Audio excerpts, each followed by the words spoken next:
കാഞ്ഞിരപ്പള്ളിയിൽ നിന്നും മുണ്ടക്കയത്തേക്ക് യാത്ര ചെയ്യുന്ന സാഹചര്യത്തിൽ 13 ഒക്ടോബർ 2025 രാവിലെ കോളേജ് ടൈമിൽ SD കോളേജിന്റെ സെന്റ് തോമസ് കോളേജിന്റെ മുമ്പിൽ വാഹനം എത്തുകയും ഇത് അപ്പോൾ 3 ബസ് അവിടെ നിർത്തിയിട്ടിരുന്ന കോളേജാണ്, സ്റ്റുഡൻസ് ഇറങ്ങും. ആ 3 ബസ്സിനെ ഓവർടേക്ക് അമിത വേഗത വന്ന ഒരു KSRTC ആ വണ്ടി ഞങ്ങളെ ഇടിച്ചിടിച്ചില്ല എന്നുള്ള ഫ്രണ്ടിൽ കൊണ്ട് നിർത്തി. ഈ നിർത്തുന്ന സാഹചര്യത്തിൽ ഞങ്ങൾ എന്താക്കി, ഞങ്ങളെ വണ്ടി അവിടെ തന്നെ നിർത്തി വെച്ചു. കാരണം നമുക്ക് വണ്ടി മാറ്റി ചെറിയ ഗ്യാപ്പിൽ കൂടെ പോകേണ്ട കാര്യമില്ല. കാരണം നമ്മൾ റോഡ് ടാക്സ് അടയ്ക്കുന്നവരാണ്.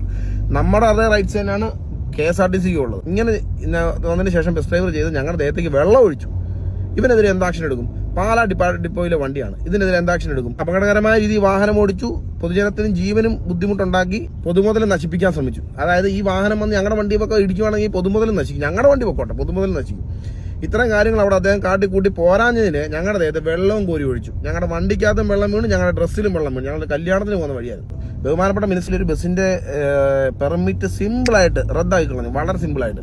അതായത് ഒരു ഓൺ മുഴക്കിയെന്ന് പറഞ്ഞു. നമ്മൾ ചോദ്യം ചെയ്യണം. ഇങ്ങനെയുള്ള കാര്യങ്ങൾ ചോദ്യം ചെയ്യാൻ വേണ്ടി തന്നെ KSRTC ഫ്രണ്ടിലും ബാക്കിലും വെണ്ടയ്ക്ക അക്ഷരത്തിൽ കംപ്ലയിൻസ് എന്ന് പറഞ്ഞ നമ്പർ രേഖപ്പെടുത്തുന്നു. എല്ലാ ബസ്സിലും ഇപ്പം നമുക്ക് കാണാൻ പറ്റും. അത് പൊളിഞ്ഞു പോകുന്നതിന് മുമ്പ് എല്ലാവരും സേവ് ചെയ്ത് വെച്ചോ. അത് വാഷ് ചെയ്തപ്പോൾ പൊളിഞ്ഞു പോയെന്ന് ആൾക്കാർ പറയും. ഇതിനെതിരെ ബഹുമാനപ്പെട്ട മിനിസ്റ്റർ എന്ത് നടപടി സ്വീകരിക്കും?